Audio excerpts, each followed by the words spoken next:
Hi there, I'm Joshua Richards, friend of reason, retired minister, lover of life, and today I want to share with you something that happened to me, actually something that still happens to me pretty regularly that kind of drives me insane.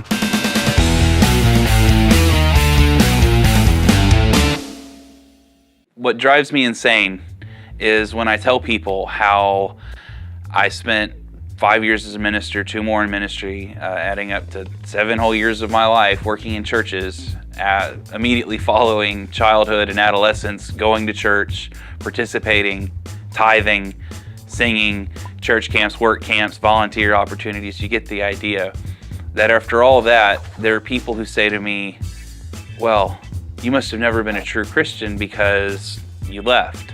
This is something that happens pretty often, and really it's so insulting to me for somebody to say, hey, you were a minister, but because you're not now and you're not a Christian now, you never really believed in the first place.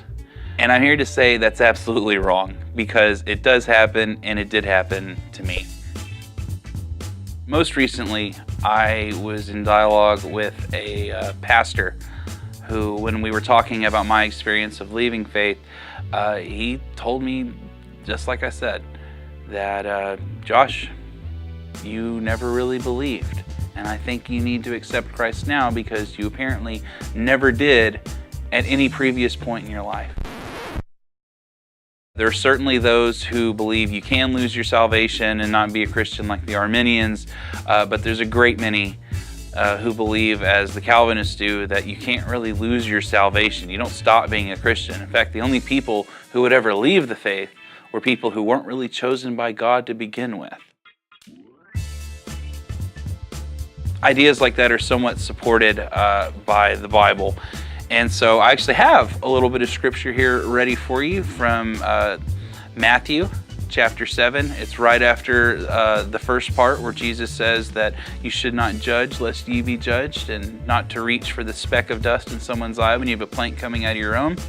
And Jesus says this in verse 7, ask and it will be given to you. Seek and you will find. Knock and the door will be opened. For everyone who asks receives, and everyone who seeks finds, and all who knock, the door is open to them.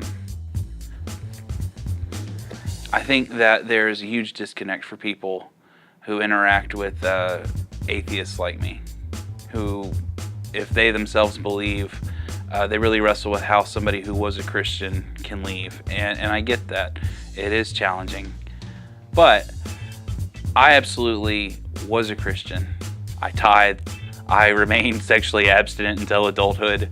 I didn't do a lot of the things you're not supposed to do. I was sincere. I tried so hard. I lost so many nights' sleep worrying about family and friends who I were told were going to go to hell. Even if they did believe, they weren't going to church enough, or they weren't doing something right, or they weren't sincere either.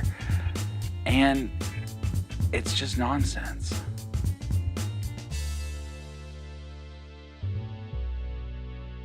People really can leave. People really can change their minds, and they really can be swayed by evidence and by good reasoning to give up a whole bunch of beliefs, religious or not. And I can't stand or abide somebody cheapening my experience growing up as a Christian and as a minister simply because it makes them uncomfortable that I left. I sought and I didn't find, and that's okay.